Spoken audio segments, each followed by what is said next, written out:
هو ممكن لعيب يكون مشهور ومحبوب وبسبب عقليته يخسر كل حاجة؟ روبينيو كان فعلا موهبة جبارة، لعب لريال مدريد، السيتي، الميلان، وكان فنان وموهوب بالكورة، بس طلع عنده مواهب تانية مخفية. سنة 2013 وهو عنده 29 سنة وكان ساعتها في عز نجوميته شارك في جريمة اغتصاب جماعي في إيطاليا. الحكاية دي مظهرتش غير بعدها بأربع سنين عشان في سنة 2017 تديله المحكمة الإيطالية قرار بسجن 9 سنين، لكن عشان هو كان عايش في البرازيل ففضل عايش براحته وعايش حياته ولا كأن في قضية شغالة لغاية سنة 2023. ولما اتقبض عليه ساعتها في سنة 2023 قعد يقول أنا بريء، أنا ما عملتش حاجة. وتخيلوا إن هو كان بيتحجج وبيبرر وبيقول إن الاتحاد الأوروبي هو اللي ملفق له القضية دي. طب الاتحاد الأوروبي هيلفقها لك ليه؟ الله أعلم. سنة 2016 بوجبا كان أغلى لاعب في العالم، رجع للمان يونايتد من يوفنتوس بمبلغ خرافي ساعتها، والكل كان متوقع تألقه ولمعانه مع المان يونايتد. لكن الإصابات والرقصات والاستيرات الغريبة اللي بوجبا كان بيعملها ساعتها خلته ترند رقم واحد على السوشيال ميديا، والناس كلها بتتكلم عليه. بدل ما يكون ترند في الملعب لا بقى ترند بره الملعب، وحط على نفسه ضغط كبير جدا من الإعلاميين والصحفيين وحتى من الجماهير.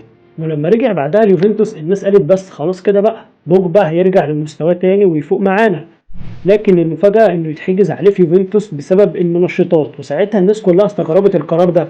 ساعتها التحاليل اثبتت انه تناول مواد ممنوعة وتوقف عن اللعب لمدة 4 سنين. يعني تقريبا كده بوجبا هيعتزل وهو قاعد في البيت. سمير نصري كان من اكتر اللعيبة الموهوبة اللي طلعت من فرنسا، كان موهبة بيور فعلا زي ما بيقولوا. لعب لمارسيليا وارسنال والسيتي وكان عامل معاهم شغل عالي جدا وكان عامل اداء مبهر، كان الجميع كله ساعتها بيتكلم عليه. لكن في 2016 راح عياده في امريكا وقال لهم انا عايز شويه فيتامينات، ايوه زي ما بقول لك كده قال لهم انا عايز شويه فيتامينات. العياده حقنته بسائل مش معروف ايه هو لغايه دلوقتي، والكلام ده كان من غير وصفه طبيه، والنتيجه كانت ايقاف 8 شهور. لكن الصحافة والإعلام ساعتها مسابوش في حاله والكل كان بيتكلم عليه، فراح عامل استئناف للمحكمة على ال6 شهور اللي هو خدهم دول. راحت المحكمة قالت له خلاص احنا هنلغي ال6 شهور دول وهنديلك 18 شهر. انتوا متخيلين ان هو كان رايح يستأنف على القرار 6 شهور ياخد 18 شهر؟ القرار ده كان كفيل ان هو ينهي مسيرته، وزي ما انتوا شايفين كده كان ولا وزنه ولا جسمه ولا اي حاجة تسمح له ان هو يلعب كرة القدم. فزي ما بيقولوا كده انت خلاص شطبت علم. هازارد نجم تشيلسي، اللاعب الموهوب السريع المهاري اللي الناس كلها كانت بتحب تتفرج عليه وهو في الملعب، اللي في ناس اصلا شجعت تشيلسي مخصوص علشانه، لدرجة ان كان في فترة كان بيتقارن بميسي وبكريستيانو.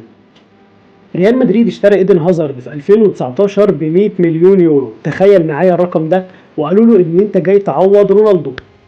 الراجل ما كدبش خبر وقال لهم حاضر انا هعوض رونالدو، ولكنه يعوض رونالدو الظاهره. مش بس كده، ده عوض رونالدو الظاهره بعد الاعتزال. ايدن هازارد حظه كان سيء جدا مع ريال مدريد، لانه في اول موسم ليه اتصاب، وبعد ما يتعافى من الاصابه دي يدخل في اصابه تانية ومن اصابه لاصابه عشان يدخل في دوامه الاصابات دي، وبعدها يرجع من الاصابات دي كلها وزنه زايد جدا ومش عارف يمارس كره القدم زي الاول. تخيل معايا كده ان ايدن هازارد ده اللي كان مكسر الدنيا في انجلترا يلعب مع ريال مدريد 4 سنين، لعب فيهم 76 ماتش، يسجل في ال 76 ماتش دول 7 اهداف فقط.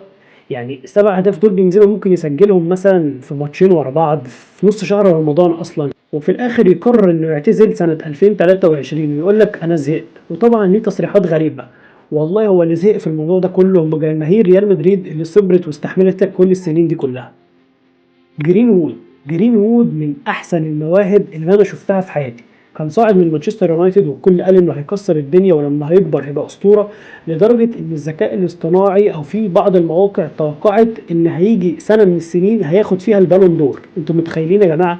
لكن على عكس المتوقع ان حبيبته هي اللي تفضحه وتكون سبب ان الموسم بتاعه يتدمر مع اليونايتد، وتفضحه على الانستا وتقول بصوا هو كان بيعمل فيا ايه. الدنيا ولعت، وطبعا مانشستر يونايتد كان لازم يتدخل.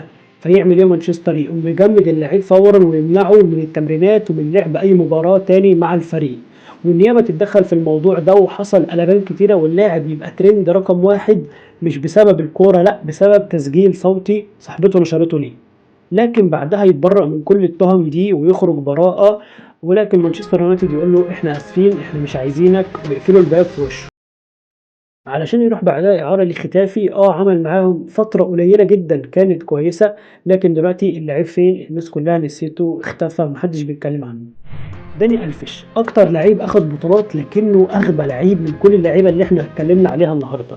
الراجل اللي بتلاقيه دايما بيسد وبيظهر في مواقف حاسمة وفي أي ماتش مهم جدا لبرشلونة، اللي بتلاقيه بيضحك لما بيتوجوا بالبطولات، اللي بتلاقيه دايما ظاهر على الشاشة ورقم واحد. لكن في 2023 الدنيا بتتقلب عليه لما واحدة من أسبانيا تتهمه إنه اعتدى عليها في مالها ليلي. في الأول أنكر، بعدها غير كلامه، بعدها لتالت مرة يغير كلامه، لحد ما اتحكم عليه ب4 سنين سجن. الناس تقول له أنت كنت أسطورة، ينفع دي تبقى نهايتك؟ قال لهم أنا كنت بحتفل بس نسيت أبص في الساعة. دلوقتي ولا فادوا الكؤوس ولا البطولات ولا الأهداف ولا الأسيستات اللي عملها مع برشلونة، مفيش حاجة فادته. خليك فاكر ان الكورة دايما بتديك فرص انك تبقى نجم، لكن اللي بيضيع الفرص دي مش الاصابات، اللي بيضيعها دماغك انت. كل اللعيبة دي كانت فوق لكن سووا نفسهم يقعوا، مش الكورة هي اللي سابتهم. الشهرة نعمة وكل حاجة، لكن لما تبقى فاكر ان انت فوق القانون، لا، الشهرة دي هتتقلب عليك بكارثة كبيرة جدا. ده كان الفيديو بتاعنا النهاردة، حلقة كلها اخطاء لكن مش اخطاء تكتيكية. اتمنى لو الفيديو عجبكم ما تنسوش تعملوا لايك وشير وسبسكرايب وتروقوا علينا في الحلقات اللي جاية. ومع السلامة.